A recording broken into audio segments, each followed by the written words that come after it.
Olá, amigos da TV Impacto, de volta por aqui para trazer informações, esclarecimentos para vocês que nos acompanham. E o nosso assunto de hoje são os direitos das pessoas com TEA e a responsabilidade jurídica dentro das instituições escolares. A educação ela é um direito para todos, porém, infelizmente, ainda existem barreiras, existem situações constrangedoras que acontecem em relação às pessoas com TEA. E para falar sobre o assunto, recebemos no estúdio da TV Impacto o advogado Otton Vignotti. Doutor, seja bem-vindo no estúdio da TV Impacto. Obrigado aos amigos da TV Impacto, a todos aqueles que estão aqui na internet acompanhando esse excelente trabalho e essa prestação de informações à sociedade. Doutor, em relação à discriminação, como os pais podem identificar durante a matrícula do filho? Em primeiro lugar, a recusa ela deve ser de forma desproporcional. Veja, como é que eu posso explicar isso para vocês? A partir do momento em que o pai vai matricular o filho, a escola ela precisa ter um motivo plausível e adaptável e razoável para poder informar os pais que aquela criança, aquele adolescente não pode ingressar como aluno naquela empresa, naquela escola. E por que eu digo isso? Porque muitas vezes a própria demora numa resposta de solicitação, ela pode ser considerada discriminação à luz da lei de inclusão e à luz da lei da Política Nacional de Crianças com Espectro Autista, né? Então, a primeira coisa que o pai deve identificar, a demora, o motivo, se é um motivo razoável, e já explico que o motivo ele envolve a questão de limites ou não de alunos em sala de aula, né? E a capacidade de alunos dentro de sala de aula, por exemplo. É importante só bater um gancho nisso, porque não existe um limite, por exemplo, de alunos autistas dentro de sala de aula. Se aquela sala, se um ato normativo interno da escola, da instituição, prevê que dentro de cada sala de aula devem existir, no máximo, 30 alunos, e os 30 alunos tiverem o TEA, o transtorno de espectro autista, os 30 alunos devem ser matriculados. Por outro lado, a gente também deve ter consciência que não existe um limite de inclusão com alunos com espectro autista. Veja, se aquela empresa, se aquela escola, aquela instituição, ela informa aos pais que somente vai adotar 3 ou 4 alunos com autismo em cada sala de aula, isso por si só pode ser considerado discriminação à luz da lei da Política Nacional com Criança que possui espectro autista, certo? Isso é uma regra base. E outro, só para acrescentar, o custo para aquela criança, para aquele adolescente, ele deve ser feito pela escola, ele não deve ser repassado aos pais. Concluindo, o pai e a mãe, eles não podem pagar a margem daquela mensalidade e não podem, de alguma forma, sofrer um ônus diante dos outros alunos que não são autistas. Ou seja, não é porque o meu filho é autista que eu vou ter que pagar uma mensalidade maior devido ao custo da empresa. Não, pelo custo da escola. Não, de forma alguma. O que deve haver é uma equiparação, e aí entra a questão da inclusão no acesso à educação, né, para que haja essa devida participação e os pais já não sejam mais penalizados do que já estão devido àquela situação da criança e do adolescente. Olha que maravilha, doutor, sua explicação.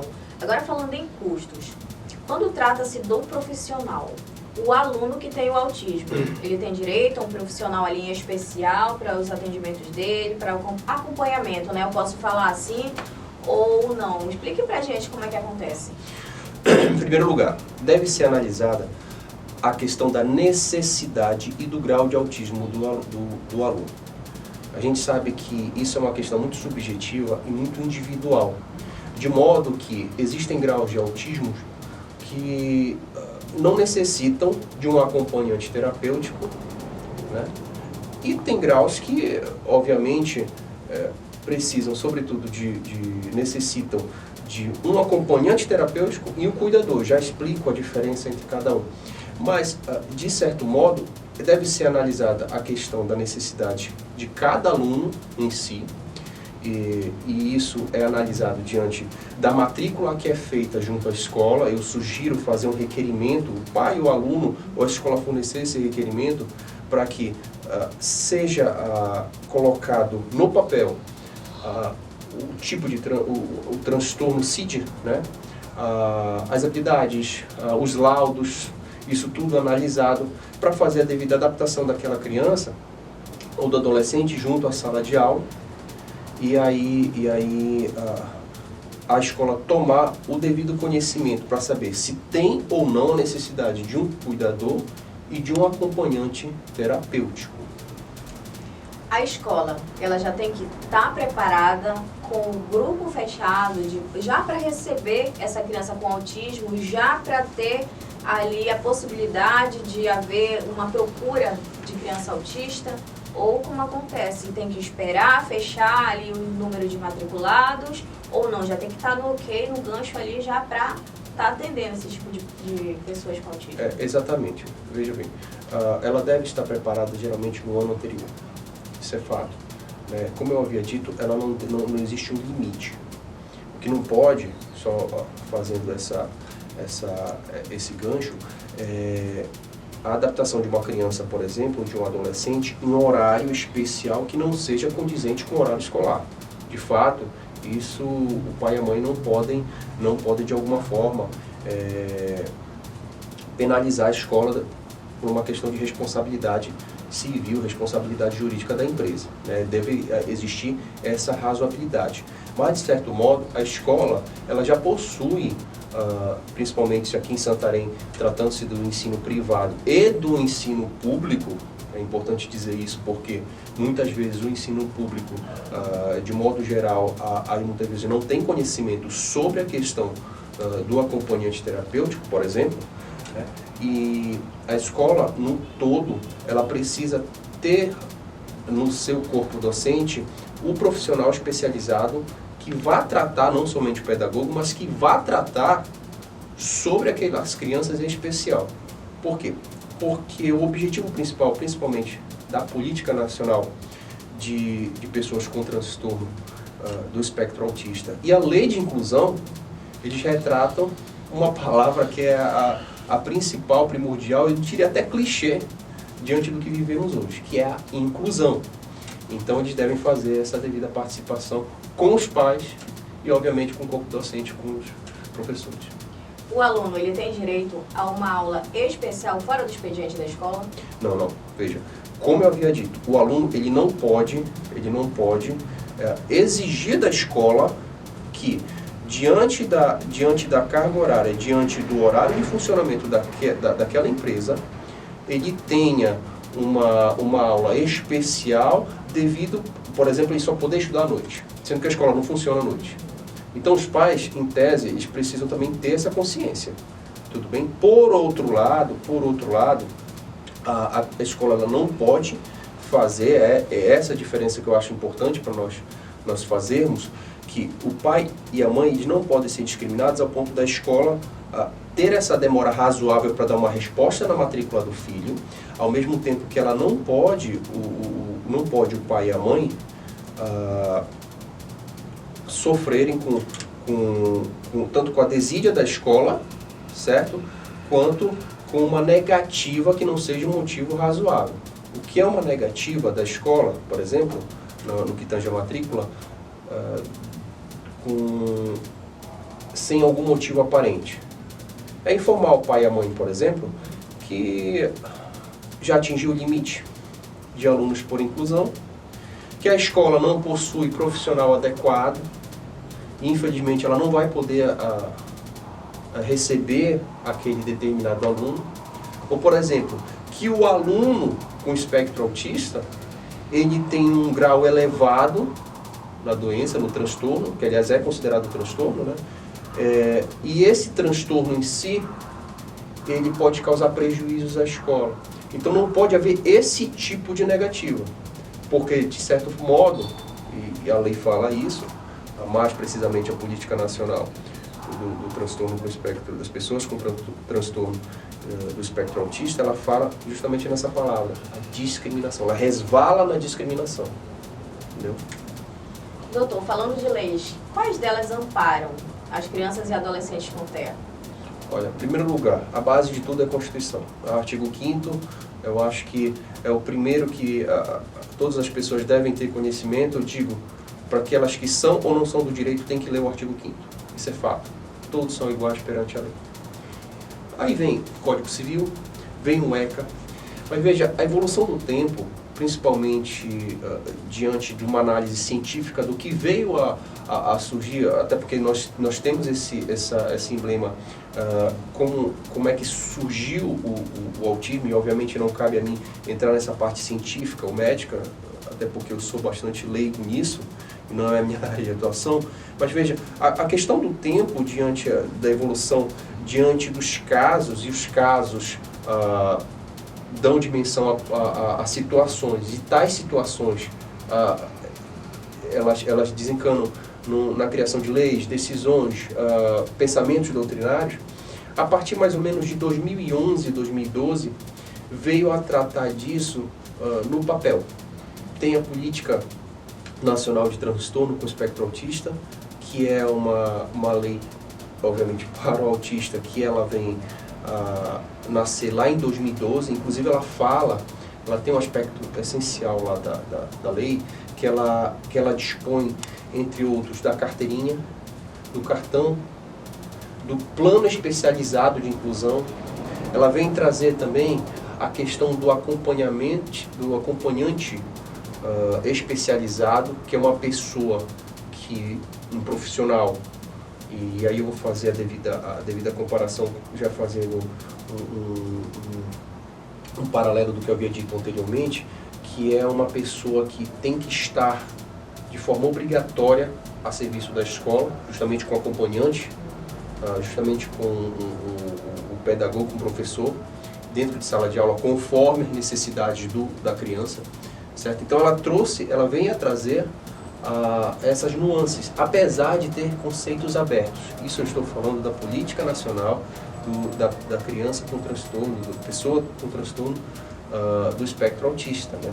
Mas lá em 2015 nós tivemos a Lei Brasileira de Inclusão, e a Lei de Inclusão, obviamente, ela faz um amparo em todo. Então hoje eu diria que essas duas, elas vêm para proteger e amparar o menor, o adolescente, ou o cidadão mesmo, principalmente referente à educação. A educação, ela é base.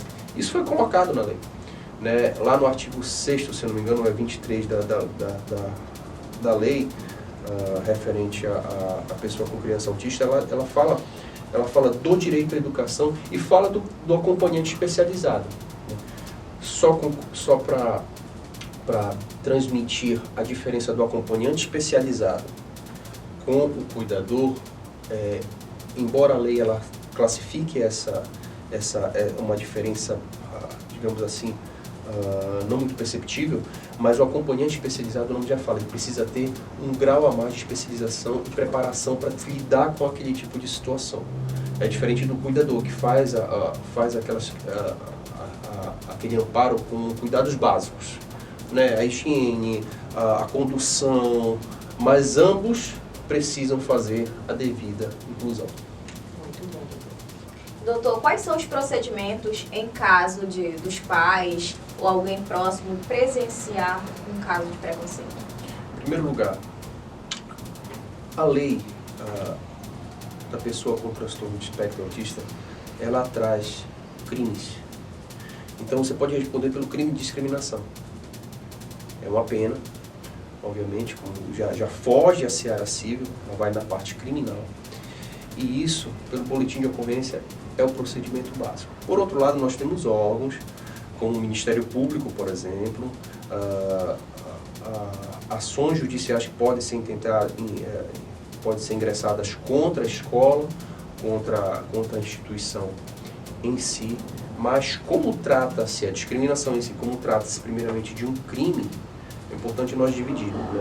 O crime ele vai ser analisado diante das provas, justamente à luz das duas leis que eu falei para você, e a parte cível, né, que é a parte da indenização cível, que mostra que a discriminação não é somente crime, ela tem que ter um valor de ressarcimento devido a um dano moral.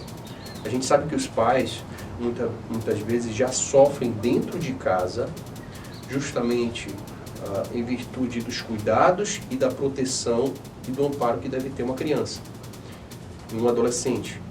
E isso muitas vezes também acaba ocasionando muitas rupturas, digamos, até mesmo na relação conjugal, né? Eu, por exemplo, tenho conhecimento de muitas mães que criam a criança sozinho, em virtude de uma separação, pais que criam um adolescente sozinho e muitas vezes tornam-se mais dificultosas as tratativas para poder conversar com a escola ou pegar mesmo um diálogo com o outro ex-cônjuge.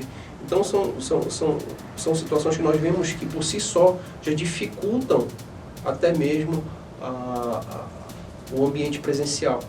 Então quando ultrapassa isso ao ponto de a própria escola, a própria empresa ocasionar uma possível discriminação, é óbvio que os direitos vão ter que ser procurados. Doutor, o senhor tem redes sociais, contato para os nossos internautas em caso de alguma dúvida, algum esclarecimento de procurar? Tenho Facebook e atendo também tenho WhatsApp, tenho telefone de contato 991249172, o meu e-mail também, ottonvignolte@hotmail.com. É um tema que é muito recorrente. Ele não tende a ser mais especial do que os outros, eu informo. Mas, ao mesmo tempo, nesse início de ano, nós devemos dar a devida atenção porque é muito corriqueiro. E não é incomum, ou seja, é muito comum nós termos situações e, muitas vezes, os pais não terem o devido conhecimento sobre isso, né? Mas nós estamos aqui para ajudar no que for preciso, principalmente para levar informação à sociedade. Doutor, quero agradecer a sua presença no estúdio da TV Impacto. As portas estão abertas para o senhor voltar e trazer mais esclarecimentos para a sociedade. Obrigado a todos os amigos da TV Impacto, do Grupo Impacto. Eu, mais uma vez, informo que estamos à disposição e vamos levar informação à sociedade. Educação é um direito de todos. E você de casa, curta, comente, compartilhe e até a próxima.